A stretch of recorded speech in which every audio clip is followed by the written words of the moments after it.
Boards typically receive offers from buyers in two ways.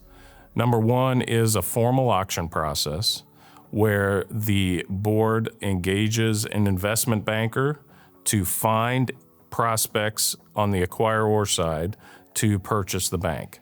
The investment banker will identify potential buyers for the bank, introduce those buyers to the board and the seller's management, and then go through a formal process of submitting indications of interest, letters of intent, and ultimately the bank board deciding which of those potential acquirers has proposed the most attractive offer. In a formal auction process where an investment banker has been engaged and involved, that process can typically take up to 4, 5, sometimes even 6 months to find an acceptable buyer.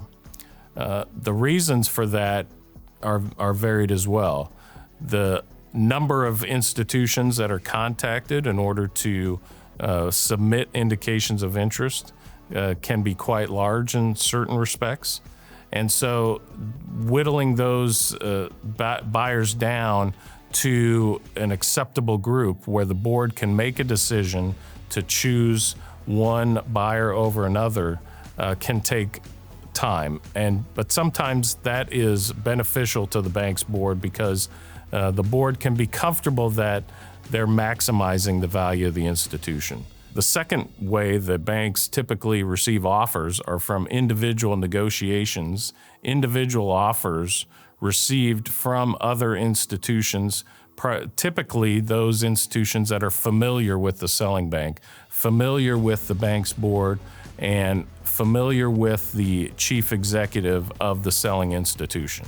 Typically, those discussions start with discussions with the CEO and the chairman of the board. The time period for those discussions can be shorter because the number of acquirers is obviously less. So the total time that it takes to find appropriate buyers for an institution is usually between 2 and 6 months. There is no such thing as a perfect time for any transaction. If there is a willing set of buyers for your institution in any environment, that is the right time to sell. Bank merger and acquisition activity goes in cycles.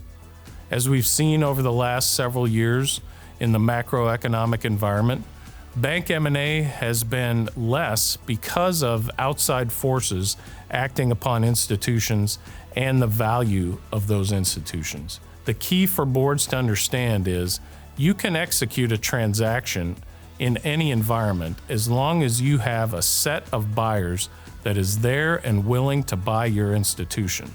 But if a deal does not come about during any particular environment, don't be worried. The cycle will come back.